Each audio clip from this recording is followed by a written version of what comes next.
Das Leben wird teurer, darüber reden wir. Grüezi miteinander.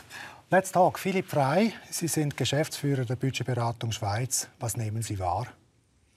Wir sehen, dass das Thema echt zunimmt, dass Menschen immer mehr zu kämpfen haben, irgendwo die Rechnungen zu bezahlen.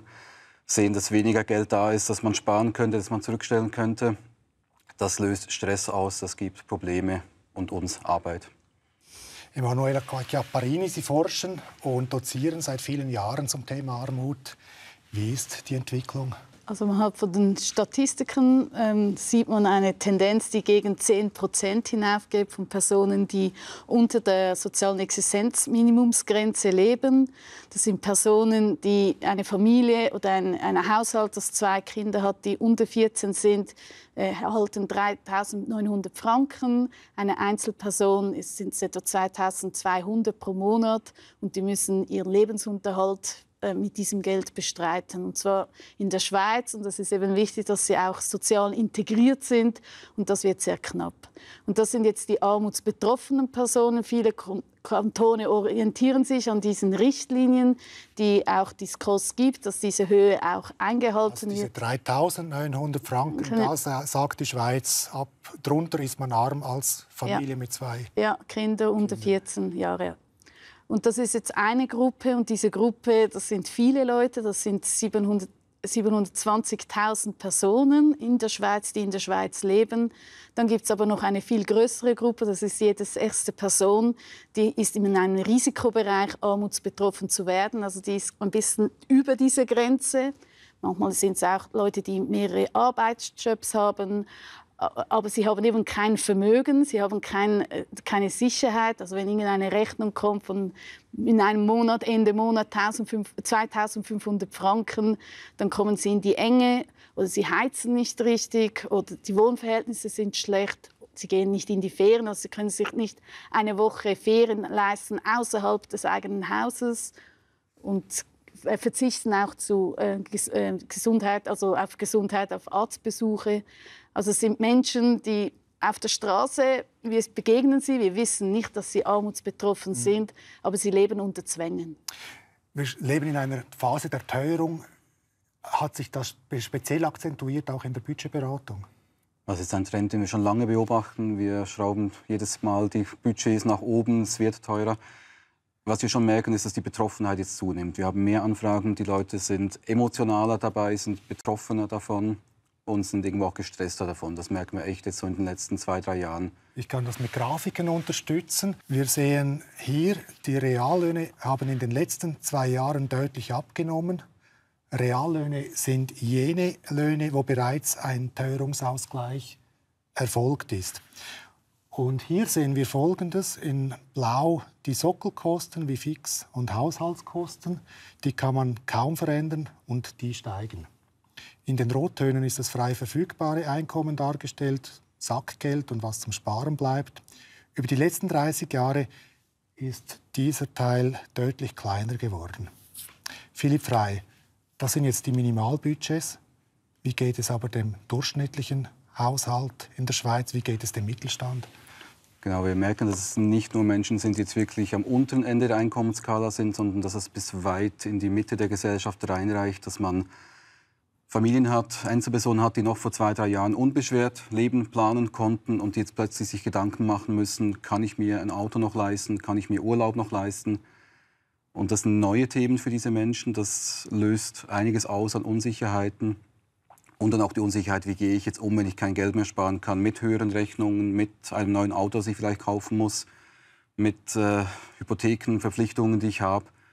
Das ist auch für diese Einkommensklassen inzwischen nicht mehr einfach und wir merken da wirklich einen Zuwachs an Menschen, die sich Hilfe suchen, Beratung suchen.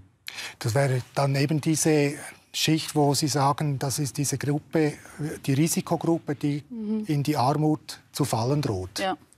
Und diese Risikogruppe ist eben eine große Gruppe. Also es ist jede 6. Person in der Schweiz und dazu gehören auch eben Familien, Kinder, Jugendliche. Es sind nicht nur erwerbsfähige Personen. Und diese Risikogruppe ist eben herausfordernd, weil eben wenn eine Teuerung kommt, erstens bei hohen Löhnen kriegt man den Teuerungsausgleich, bei niedrigen Löhnen, also niedriges Einkommen oder den Sektor, wo Niedriglohnsektor benannt wird, gibt es keine Teuerung. Oder wenn man in die Kita geht, gibt es vielleicht Bildungsgutscheine, die man kriegt, aber auch bei den Bildungsgutscheinen gibt es keinen Teuerungsausgleich, aber die Kitas kosten dann auch mehr. Also spüren Schwächere die Teuerung besonders? Das ist schon, was man merkt. Diese Durchschnittswerte stimmen einfach nicht für alle Personen. Das ist ein Gesamtdurchschnitt für Menschen, die wenig Geld verdienen. Die wohnen in Elternwohnungen, die haben höhere Heizkosten entsprechend. Das ist das, was besonders gestiegen ist. Die sind auf Mobilität angewiesen, um arbeiten zu können, die auch stetig teuer wird. Und da fehlen dann wirklich die Möglichkeiten. Und es läuft irgendwann auf den Punkt raus, bezahle ich Krankenkasse, Miete oder Essen. Und diese Entscheidungen sind schwer und sind nehmen den Menschen mit. Was macht es mit den Menschen? Ja, es macht sehr viel mit den Menschen. Wenn man noch eine Arbeit hat und einer Arbeit nachgehen kann, ist man in einem sozialen Gefüge auch drin. Wenn man keine Arbeit mehr hat, ist man draußen, man zeigt sich auch ein bisschen weniger. Man hat das Gefühl, man hat versagt, man hätte mehr leisten sollen. Dabei zeigen Studien auf, das sind auch strukturelle Bedingungen, also wirtschaftliche Bedingungen, und die hängen nicht nur an der Eigenleistung. Oder auch Familien, die ein Vermögen haben, die fallen nicht so schnell in Armutssituationen ein, weil eben eine Sicherheit da ist, ein Netzwerk da ist. Und die das nicht haben, eben das Selbstwertgefühl nimmt ab. Man hat das Gefühl, man kann nichts mehr auf die Beine stellen. Man zieht sich zurück. Gewisse Leute sagen, sie haben keine Stimme mehr in der Gesellschaft. Und das ist verheerend, weil eben es sind 720.000 Personen, die armutsbetroffen sind. Und jede 6. Person ist ein Risiko. Das ist ein großer Teil der demokratischen Gesellschaft, in der wir leben.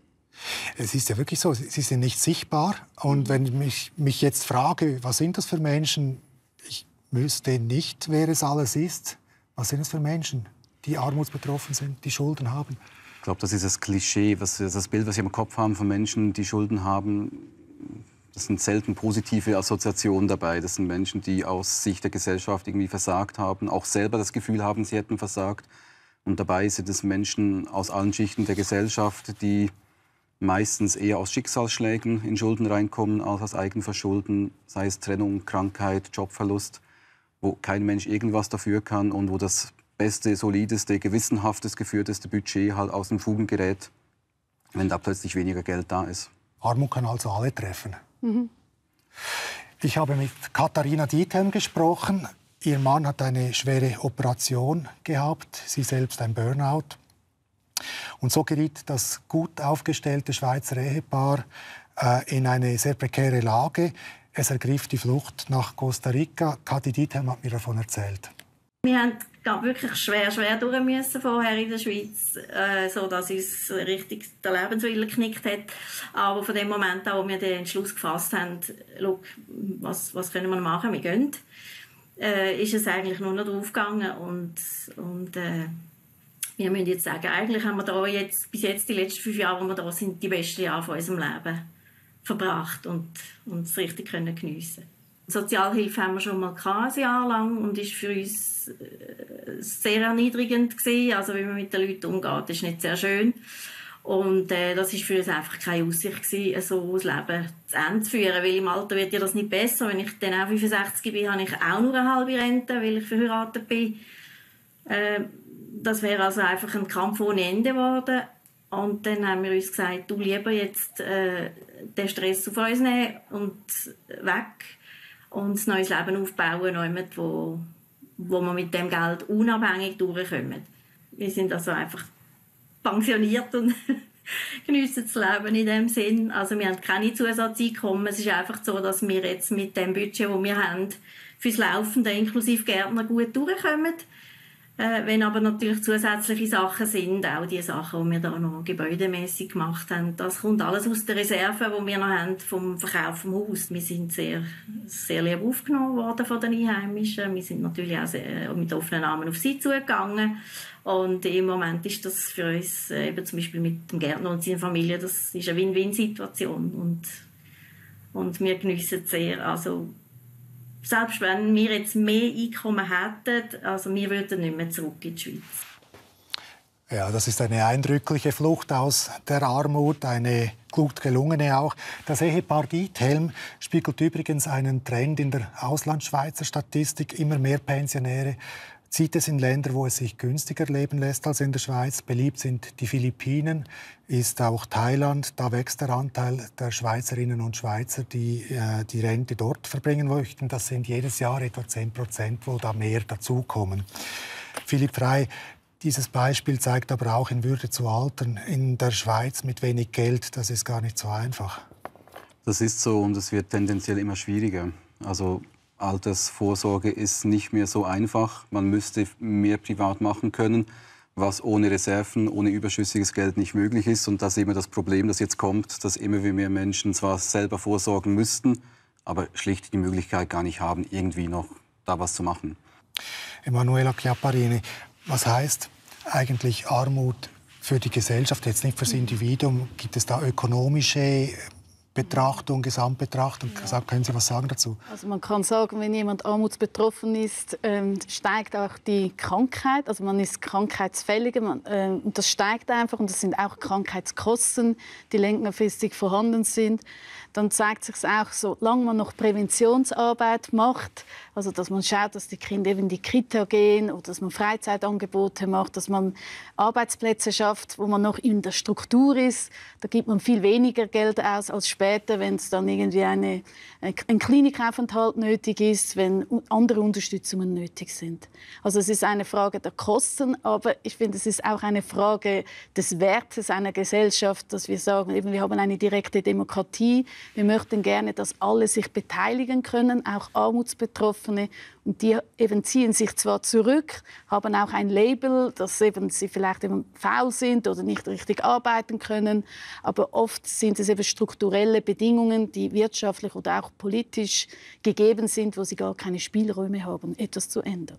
Können Sie auch noch was sagen zu den Kosten der Gesellschaft, die aus der Armut entstehen?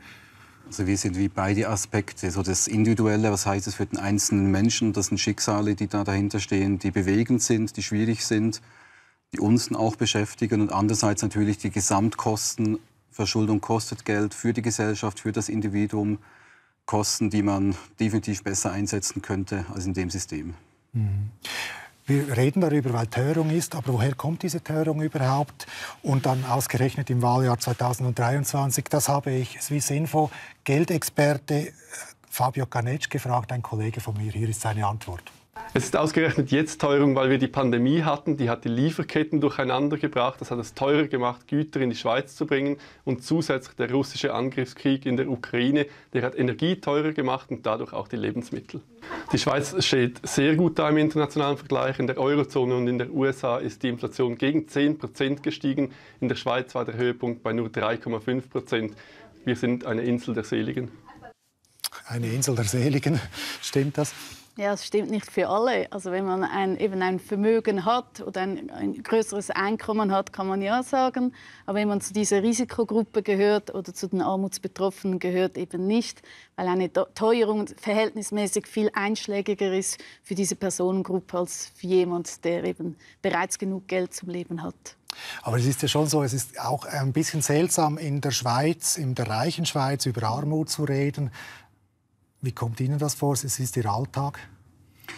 Genau, man unterschätzt, weil man die Folgen bei uns nicht sieht. Man sieht nicht unbedingt diese Menschen auf der Straße, man sieht keine hungernden Menschen und trotzdem gibt es Menschen, die massiv leiden unter dieser Situation. Und das war für mich so beim Beginn meiner Tätigkeit hier so das Beispiel, ein gestandener 60-jähriger Bauarbeiter, der weinend bei uns in der Beratung sitzt, weil seinem Kind kein Weihnachtsgeschenk kaufen kann.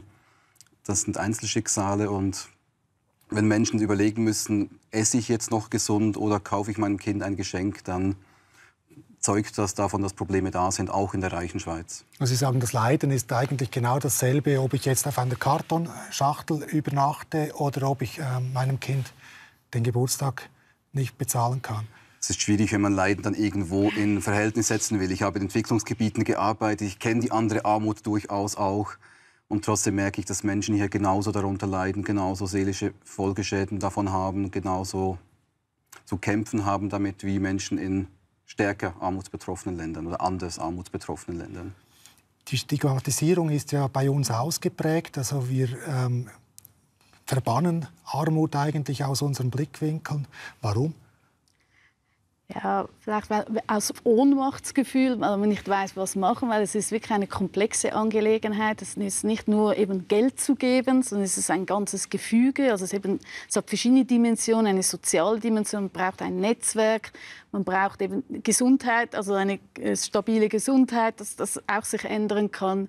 Aber es braucht auch Bildung und das sind verschiedene Gefüge, die zusammenkommen, ungünstigerweise, dass jemand armutsbetroffen wird.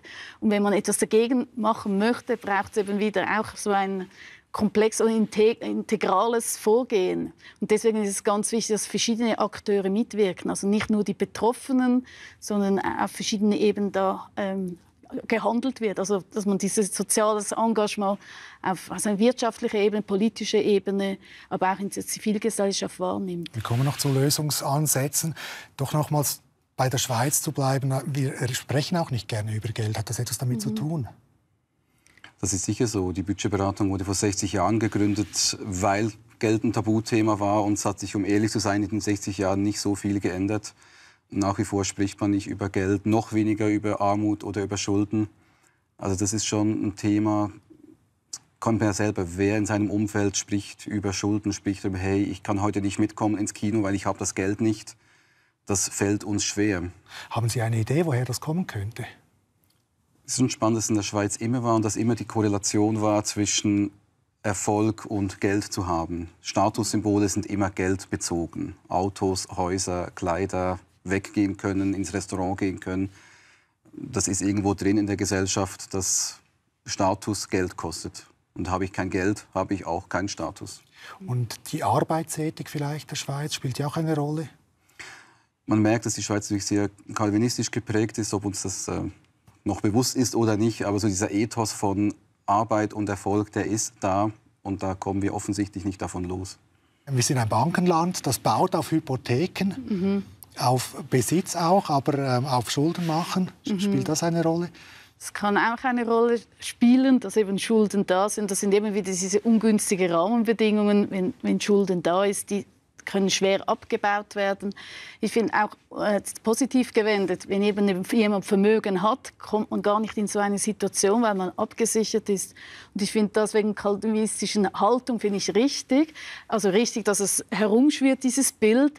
Aber an und für sich die Realität ist, wer vermögend ist, der hat bessere Karten und nicht wer leistet. Also nicht wer, eben wir reden immer von einer Arbeitsgesellschaft, wir müssen leisten und wer fleißig ist, der erreicht etwas und ist erfolgreich.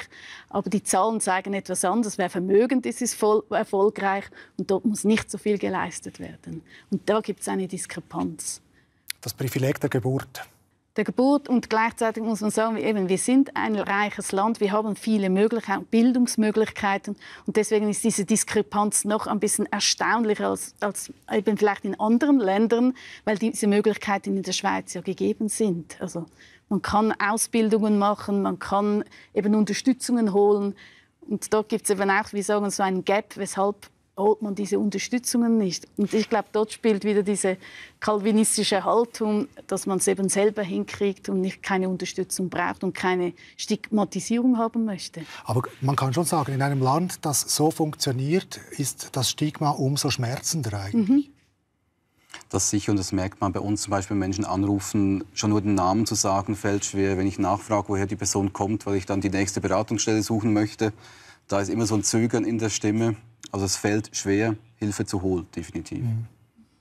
Hat sich das auch ein bisschen entwickelt, das Schulden machen? Es gibt digitale neue Angebote. Ist es gefährlicher geworden? Es war sicher nie so einfach wie heute, Schulden zu machen und das Konto zu überziehen. Ich habe eine Kreditkarte, ich kann übers Handy Rechnungen bezahlen, ich kann fast alles inzwischen auf Raten kaufen. Das macht es natürlich den Menschen einfacher. Und für den Einzelnen kann das fatale Folgen haben. Und das Störende daran ist, dass schlussendlich jemand auch daran verdient, auf der anderen Seite. Sprechen wir noch über die Gefahren der Armut. Es gibt Gefahren für das Individuum, für die Gesellschaft. Es gibt auch eine Gefahr vielleicht sogar für die Demokratie. Was sind die Kollateralschäden jetzt für die Gesellschaft? Was passiert mit der Gesellschaft, wenn eine Schere sich öffnet. Also eben ein Teil fällt wie weg, beteiligt sich nicht mehr gesellschaftlich, also ihre Anliegen sind nicht mehr vertreten in politischen Diskussionen, weil sie eben unscheinbar sind, weil sie keine Lobbyingarbeit haben und eben weil dieses Schamgefühl so groß ist. Es braucht viel Mut, hinzustehen und zu sagen, ich bin armutsbetroffen, das ist mein Anliegen. Das kommt jetzt vielleicht mit der Zeit ein bisschen. Es gibt diese Armutsstrategie des Bundesamt für Sozialversicherung, wo man die Beteiligung von Armutsbetroffenen fördert und eben Armutsbetroffene auch zu Wort kommen lässt. Und das bräuchte es, also diese Stärke und diese, wir sagen dem Empowerment der Armutsbetroffenen, dass sie für ihre Anliegen einstehen können und eben in der Gesellschaft mitwirken und nicht außen vor bleiben. Sie lösen ja die Armut oder die Schulden oder die Budgets auf einer individuellen Ebene. Wie ist Ihr Blick auf die Gesellschaft? Was ihr merkt, ist halt, wie stark das Menschen belastet. Sie ziehen sich zurück aus der Gesellschaft, sie fallen ein Stück weit auch raus aus diesen Systemen, sind nicht mehr da, sind nur noch zu Hause, weil sie auch gar nicht mehr viel anderes machen können. Gehen Sie mal weg ohne Geld. Das, also konkret, was sind die Einschränkungen? Kino? Nehmen wir ein klassisches Beispiel. Ein Kinobesuch für eine 4-köpfige Familie, 90 bis 100 Franken locker, wenn es irgendwie noch Popcorn gibt. Sagen wir, eine Gratisveranstaltung, Museum ist offen, ich wohne aber auf dem Land. Das Zug-Bus-Ticket kostet auch Geld. Wenn ich jeden Rappen umdrehen muss, ist das Geld auch nicht mehr da. Also ich kann dann nicht mal mehr Gratisangebote eigentlich wahrnehmen, weil ich nicht mehr von A nach B komme, wenn ich nicht gerade in der Stadt wohne und laufen kann. Das wären so Beispiele. Und dann aber auch im Bildungsbereich Nachhilfe zum Beispiel. Und da kommt dann diese Schere natürlich ins Spiel. Also ich kann mir keine Nachhilfe leisten. Beide Eltern müssen voll arbeiten, können das Kind nicht unterstützen schulisch. Und da fallen dann irgendwo Scheren an, die man lösen könnte, wenn man möchte, als Gesellschaft. Frau Chiapperini, angenommen, das Prekariat wächst, der Trend geht jetzt weiter, den wir festgestellt haben. Führt das irgendwann auch zu einer Revolte dieser Schicht? Ja, da gibt es verschiedene Studien, die zeigen auch für Langzeitarbeitslosigkeit, dass es eben keine Revolte gibt. Also es gibt eine Erfahrung von starker Ungerechtigkeit und eben Zwänge, dass man an der Situation nichts ändern kann. Das gibt es innerlich. Aber dann mit der Zeit kommt dass man resigniert, dass man sich zurückzieht und das einfach hinnimmt. Aber das ist ebenso problematisch wie eine Revolte, weil man erreicht diese Personen nicht mehr. Und das ist auch eine Schwierigkeit bei armutsbetroffenen Personen. Wir erreichen sie nicht mehr. Ich habe den Meinungsforscher Lukas Kolder gefragt. Er analysiert Abstimmungen und Wahlen für GFS. Wenn Menschen Geldstress haben, wie wählen sie dann? Wie stimmen sie ab? Hier ist seine Antwort. Solche Leute beteiligen sich in der Regel wenig, aber wenn sie sich beteiligen, dann kommt häufig auch eine gewisse Wut und eine gewisse Frustration gegenüber den herrschenden Verhältnissen, gegen die Behörden und Institutionen zum Ausdruck. Sie wählen dann oppositionelle Kräfte, sie wählen dann an den Extremen und das kann quasi aus der Mitte der Gesellschaft heraus zu einer Polarisierung der Gesellschaft führen, wenn sich eben diese Gefühle vermischen mit einem nicht nur gefühlten Abstieg, sondern einem realen Abstieg, dann wird es gefährlich für die Gesellschaft, für die Stabilität der Demokratie. Dann wird es gefährlich, aber zum Glück sind wir ja noch weit davon entfernt. Prognosen möchte ich keine machen, aber ich finde, diese Anzahl Leute, die ich vorhin genannt habe, das sind viele Leute und es lohnt sich schon jetzt zu investieren und nicht zu warten, dass es noch sich zuschärft. Ja, was mir auffällt, ist schon in der Beratung, dass Menschen in den letzten 2 Jahren emotionaler wurden. Es ist wirklich so ein Gefühl auch von Enttäuschung. Man hat jetzt die Pandemie, man hat jetzt den Krieg, man ist irgendwo ein bisschen am Ende. Nicht nur mit den finanziellen Ressourcen, sondern auch schlicht mit der Energie, da noch mal damit umzugehen. Und das spüren wir schon, dass Menschen gereizter sind, sich schwerer tun damit noch, sich ein bisschen auch verloren und ausgesetzt fühlen in dieser Situation. Das ist natürlich dann nicht einfach in der Beratung da anzuknüpfen. Also die Wut auf das System? Ich weiß nicht, unbedingt das Wut ist, aber so die Verzweiflung am System vielleicht eher. Zu merken, ich komme da nicht mit, ich kann mir meinen Lebensstandard, der vielleicht vorher schon bescheiden war, nicht mehr halten. Ich bin enttäuscht, ich merke, meine Träume, die ich mal hatte, die funktionieren nicht mehr. Ich muss irgendwo zurückbuchstabieren, muss vielleicht meine Familie enttäuschen, muss mich enttäuschen. Das sind so Gefühle, die es dann auslöst. Was sind denn die Lösungen? Es ist Wahljahr. Ich habe die Führungsleute der größten Parteien nach ihren Rezepten gefragt. Hier sind ihre Antworten. Wir von der SP haben uns sehr stark dafür eingesetzt, dass zum Beispiel die Teuerung bei den Renten vollständig ausgeglichen wird und dass es eine massive Erhöhung der Prämienentlastung gibt für betroffene Familien und Einzelpersonen, die die steigenden Krankenkassenprämien nicht tragen können. Bei der Wohnungsnot unter den vielen Schweizer Leiden bekämpft nur die SVP eine Hauptursache, die masslose Zuwanderung. Wir sind die einzige Partei, die sich konsequent für tiefere Steuern und Abgaben einsetzt, damit der Leuten mehr im Portemonnaie bleibt. Also auf jeden Fall ist es wichtig, dass wir nicht bei den Gebühren und Steuern überborden. Wir müssen dort schauen, dass nicht immer mehr vom Staat weggenommen wird. Und wenn es zum Beispiel auch um die Mieten geht, müssen wir schauen, dass genügend Wohnungen gebaut werden. Und wenn es genügend Wohnungen hat zum Beispiel, werden automatisch auch dann die Preise entsprechend nicht in die Höhe schießen. Wir haben gesehen, dass die Energiepreise sehr stark gestiegen sind am Anfang des Angriffskrieges von Russland auf die Ukraine. Wenn wir die aktuelle Debatte schauen, erneuerbare Energien ausbauen, das kostet in der Investition. Aber langfristig, wenn wir die Solarenergie anschauen, wird die Energie billiger. Die Mitte hat das erkannt. Es ist ein Problem, insbesondere auch für Rentnerinnen und Rentner. Wir wollten eigentlich einen vollen Teuerungsausgleich auf Renten, um eben auch diese Kaufkraft zu stärken. Und die Mitte kämpft auch für zahlbare Krankenkassenprämien mit einer Initiative, welche jetzt gerade im parlamentarischen Prozess steht. Im Bereich der Energiekosten, dort können wir zum Beispiel mit einer guten Energiepolitik mehr Unabhängigkeit hinkriegen und in dem Sinne auch Kostensicherheit für günstige einheimische Energie, auch noch erneuerbar. Das sind Dinge, die wir machen können in der Schweiz. Das sind unsere Rezepte, wie wir gegen diese Kaufkraftproblematik antreten wollen. Das sind die Ideen im Bundeshaus. Sicher gibt es noch weitere. Philipp Frey, hätten Sie uns einen Quick-Win, etwas, das sich einfach umsetzen lässt und große Wirkungen entfalten könnte? Ja, kurzfristig ist sicher richtig, dass die Teuerung ein Thema ist und Ausgleiche da wichtig sind. Langfristig ist allerdings das nur ein Teil des Problems. Wo wir merken, das größte oder eines der größten Probleme sind schlichtweg die Steuern, die nicht direkt abgezogen werden. Da fallen so viele Menschen in die Schulden, die eigentlich nicht zu wenig Geld hätten, aber das falsch einteilen, nicht mit Erhöhungen rechnen, plötzlich dann hohe Rechnungen bekommen. Das wäre so ein Beispiel. Krankenkasse dasselbe. Und dann natürlich schon die Belastung durch die Krankenkassen, Gesundheitskosten. Und was passiert? Menschen nehmen die günstigste Versicherung, die höchste Franchise, können sich die gar nicht leisten, gehen nicht mehr zum Arzt, haben aufgestaute Gesundheitskosten, werden krank, verursachen noch mehr Kosten, fallen aus, können nicht mehr arbeiten. Man kann sich in etwa denken, wie dann die Geschichte dazu aussieht. Steuern direkt vom Lohn abziehen, Krankenkassen direkt vom Lohn abziehen? Wäre aus unserer Sicht wirklich ein guter Weg. Bei den Krankenkassen müsste man auch noch über die Höhe diskutieren. Ist es fair, dass jemand, der 10.000 Franken verdient, gleich viel zahlt wie jemand, der 3.000 Franken verdient? Ist es fair? Nein, aus unserer Sicht nicht. Ihre Idee? Meine Idee ist, dass so ein bisschen eine klassische Idee, aber dass man die Personen möglichst lange in Arbeitsverhältnisse lässt, auch wenn Krankheitszustände sind oder andere Herausforderungen, familiäre Herausforderungen, dass quasi auch die wirtschaftssoziale Verantwortung nimmt, und zwar nicht nur bei der Teuerung, sondern auch beim Arbeitszusammenhang. Und dann wäre es ganz wichtig, dass Politikerinnen und Politiker auch stärker die Situation von Armutsbetroffenen kennen. Weil wenn man sie kennt und wenn sie auch mitarbeiten, auch bei Sozialgesetzen, dann hat man eine andere Perspektive. Und da gibt es vielleicht auch zielführendere Lösungen, als die wir vielleicht auch jetzt gehört haben. Welche haben Sie besonders wenig zielführend oder besonders zielführend empfunden?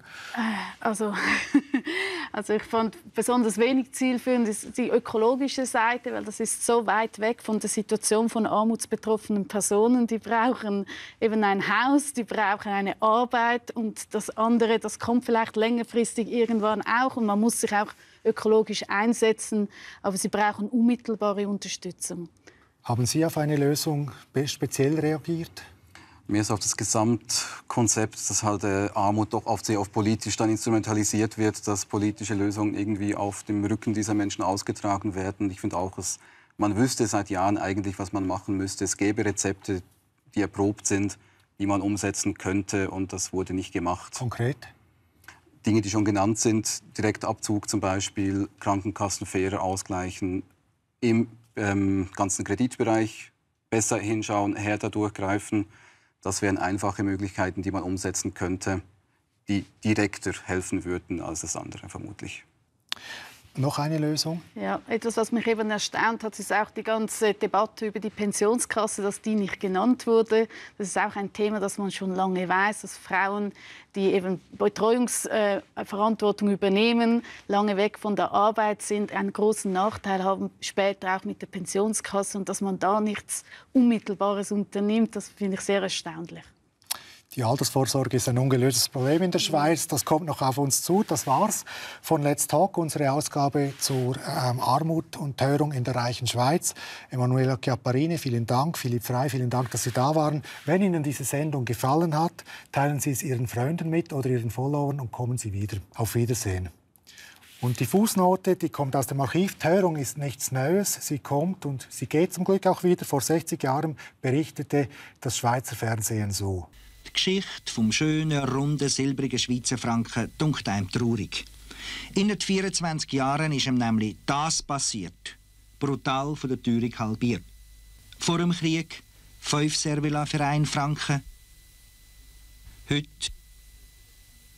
noch 2,5.